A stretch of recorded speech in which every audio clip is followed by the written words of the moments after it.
প্রিয় দর্শক বন্ধুরা, আমার মেঘবালিকা চ্যানেলটিতে আপনাদের স্বাগত জানাই। আজ শোনাবো এমন একটি দেশের কথা যেখানে কিনা গ্রীষ্মকালে 2 মাস সূর্য অস্ত যায় না।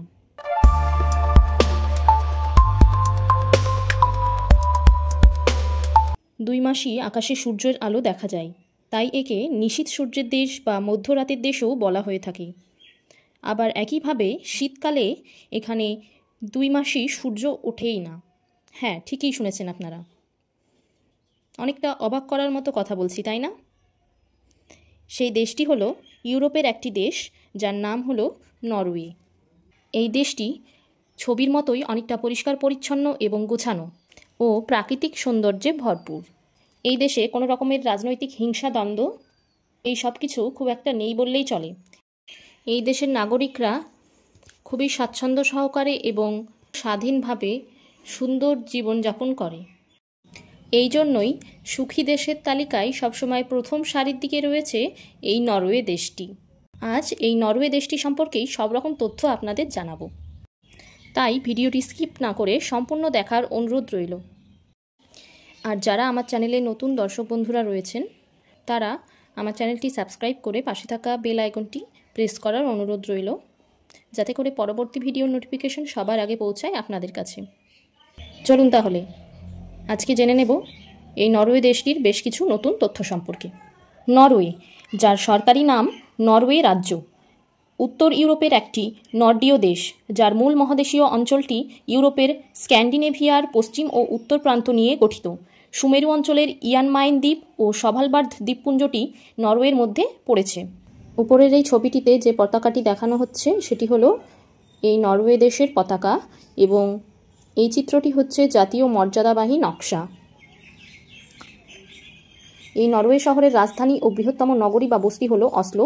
এখানকার সরকারি ভাষা নরওয়েজীয়, এবং এই নরওয়ে দেশটির সরকার হচ্ছে সাংবিধানিক রাজতন্ত্র। এই দেশের সংবিধান প্রতিষ্ঠিত হয়েছিল 1814 সালের 17 মে। নরওয়ের মোট আয়তন 3,85,207 বর্গ কিলোমিটার ও 2022 সালের জানুয়ারি মাসের তথ্য অনুযায়ী দেশটির জনসংখ্যা প্রায় 54,25,000। নরওয়ে ইউরোপের দ্বিতীয় সর্বনিম্ন জনঘনত্ব বিশিষ্ট রাষ্ট্র। দেশটির সাথে পূর্ব দিকে সুইডেনের এক সুদীর্ঘ সীমান্ত রয়েছে, যার দৈর্ঘ্য প্রায় 1,619 কিলোমিটার। নরওয়ের উত্তর পূর্বে ফিনল্যান্ড ও রাশিয়া, দক্ষিণে স্ক্যাগেরাক প্রণালী, যার অপর তীরে ডেনমার্ক ও যুক্তরাজ্য অবস্থিত। দেশের অভ্যন্তরীণ ভাগ অপেক্ষাকৃত বেশি শীতল হলেও বিশ্বের একই অক্ষাংশে অবস্থিত অন্যান্য উত্তরীয় দেশগুলির তুলনায় এখানকার জলবায়ু অপেক্ষাকৃতভাবে অনেক মৃদু। মেরুদেশীয় রাত্রিকালীন সময়েও উপকূলের বহু স্থানে তাপমাত্রা 0 ডিগ্রি সেলসিয়াসের উপরেই বিরাজ করে। সামুদ্রিক প্রভাবের কারণে দেশের কিছু কিছু অঞ্চলে উচ্চমাত্রায় বৃষ্টিপাত ও তুষারপাত হয়। নরওয়েতে একটি সাংবিধানিক রাজতন্ত্র প্রচলিত। গ্লুক্সবুর্গ রাজবংশের পঞ্চম হ্যারাল্ড দেশটির বর্তমান রাজা। নরওয়ে একটি সাংবিধানিক রাজতন্ত্র বিশিষ্ট এককেন্দ্রিক সার্বভৌম রাষ্ট্র। এর সংসদ, মন্ত্রিসভা ও সর্বোচ্চ আদালতের মধ্যে রাষ্ট্রীয় ক্ষমতা বিভক্ত করা হয়েছে, যার ভিত্তি দেশটির 1814 সালে প্রণীত সংবিধান। নরওয়ে রাজ্যটি 1872 সালে অনেকগুলি ক্ষুদ্রতর রাজ্য একত্রিত করে প্রতিষ্ঠা করা হয়। ধারাবাহিকভাবে 1872 বছর ধরে দেশটি টিকে আছে। 1537 থেকে 1814 খ্রিস্টাব্দ পর্যন্ত নরওয়ে বৃহত্তর ডেনমার্ক নরওয়ে রাজ্যের অংশ ছিল। 1814 থেকে 1905 সাল পর্যন্ত এটি সুইডেন রাজ্যের সাথে একটি ব্যক্তিগত ঐক্যের অংশ ছিল। প্রথম বিশ্বযুদ্ধের সময় নরওয়ে নিরপেক্ষ ছিল। 1940 সালের এপ্রিল মাস পর্যন্ত এটি নিরপেক্ষতা বজায় রাখে। ওই মাসে নাৎসি জার্মান বাহিনী ভেজারুবং অভিযানের মাধ্যমে নরওয়ে আক্রমণ করে ও দ্বিতীয় বিশ্বযুদ্ধের শেষ পর্যন্ত দেশটি দখল করে রাখে। নরওয়ের প্রশাসন ও রাজনীতি 2টি স্তরে বিভক্ত। নরওয়েতে নর্ডীয় সমাজকল্যাণ প্রতিমানটি প্রচলিত, যার মধ্যে সার্বজনীন স্বাস্থ্যসেবা ও একটি সমন্বিত সামাজিক নিরাপত্তা ব্যবস্থা অন্তর্ভুক্ত, যার মূল্যবোধগুলির শেকড় সমতাভিত্তিক আদর্শে প্রথিত।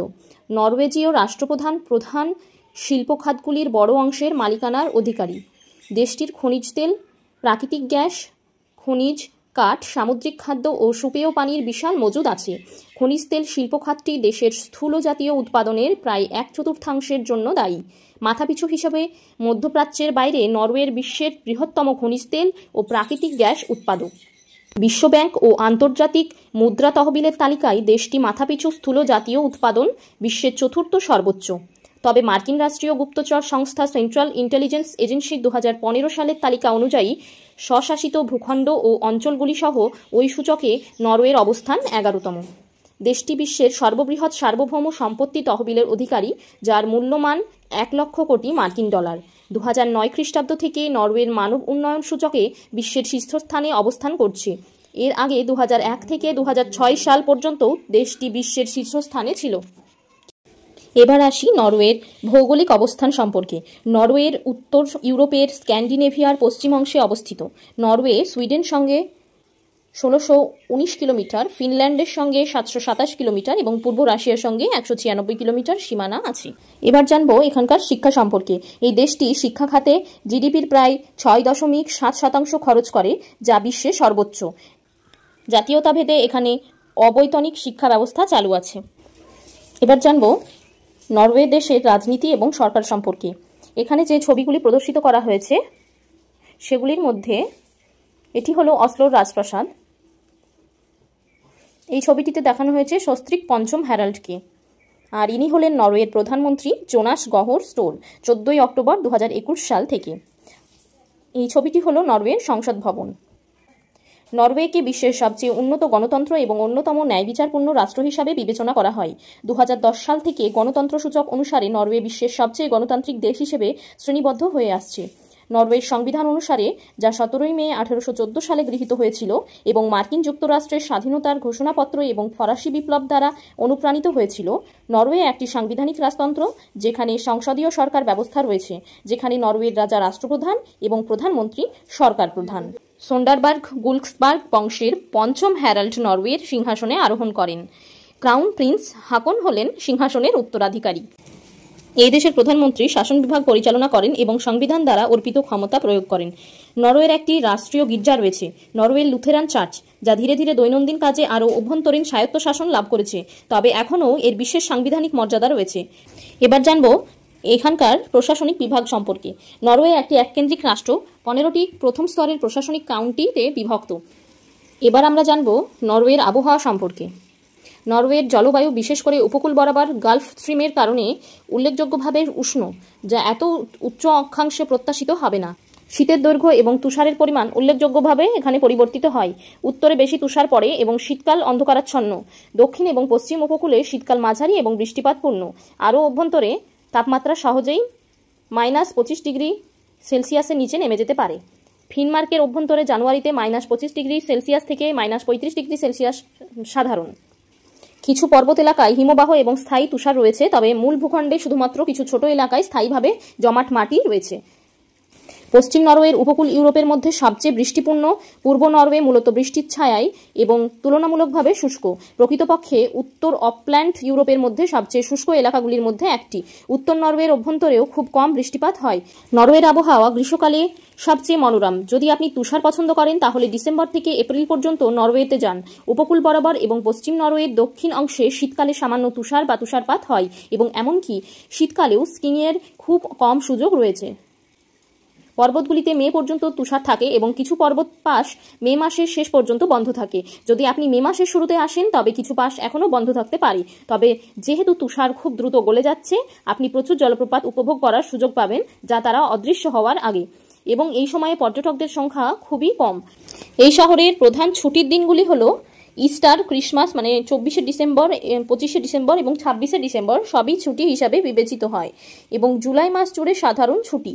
মে মাসে বেশ কয়েকটি ছুটি রয়েছে, যার মধ্যে সংবিধান দিবস অর্থাৎ 17ই মে প্রধান জাতীয় উদযাপন, এবং এটি নিজেই একটি আকর্ষণ।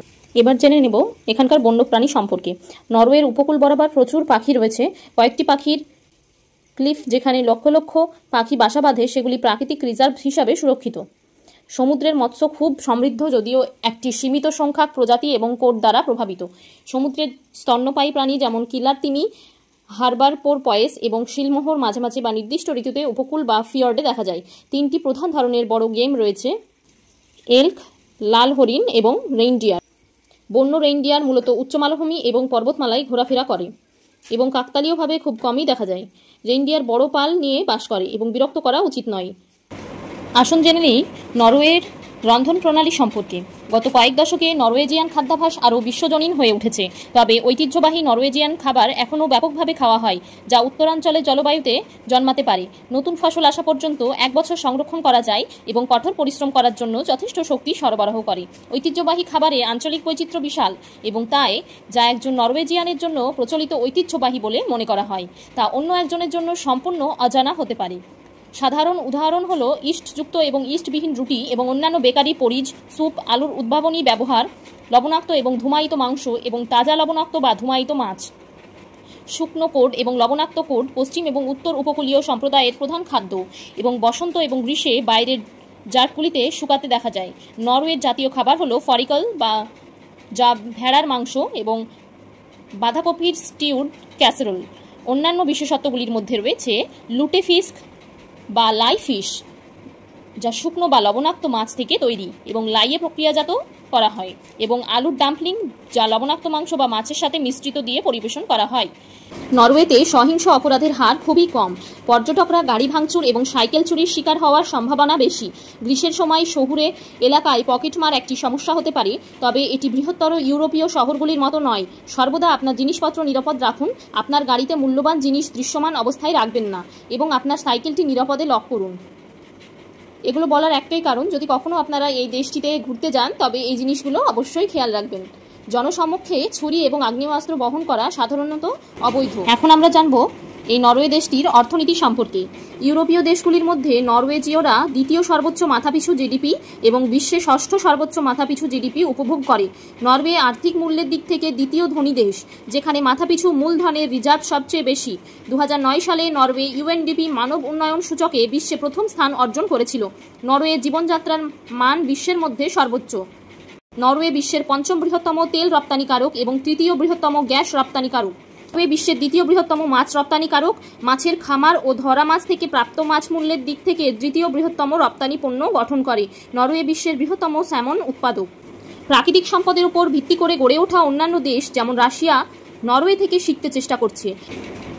এবার আমরা জানব এখানকার পরিবহন ব্যবস্থা সম্পর্কে। নরওয়ের কম জনঘনত্ব, সংকীর্ণ আকৃতি এবং দীর্ঘ উপকূল রেখার কারণে গণপরিবহন ব্যবস্থা অন্যান্য ইউরোপীয় দেশের তুলনায় অনুন্নত। সাম্প্রতিককালে নরওয়েজীয় পরিবহন ও যোগাযোগ মন্ত্রণালয় রেল, সড়ক এবং বিমান পরিবহনের উন্নয়নের জন্য অসংখ্য সহযোগী প্রতিষ্ঠানের মাধ্যমে দেশের অবকাঠামো উন্নত করেছে। প্রিয় দর্শক বন্ধুরা, আজকের জন্য তাহলে এতটুকুই। দেখা হচ্ছে আবার পরবর্তী ভিডিওতে নতুন কোনো তথ্য নিয়ে। আমার এই ভিডিওটি আপনাদের ভালো লাগলে লাইক, কমেন্ট এবং শেয়ার করবেন, এবং যারা আমার চ্যানেলে নতুন বন্ধু রয়েছেন তারা চ্যানেলটি সাবস্ক্রাইব করে পাশে থাকা বেল আইকনটি ক্লিক করবেন, যাতে করে আমার পরবর্তী ভিডিও নোটিফিকেশন সবার আগে পৌঁছায় আপনাদের কাছে। সকলে ভালো থাকবেন, সুস্থ থাকবেন। ধন্যবাদ।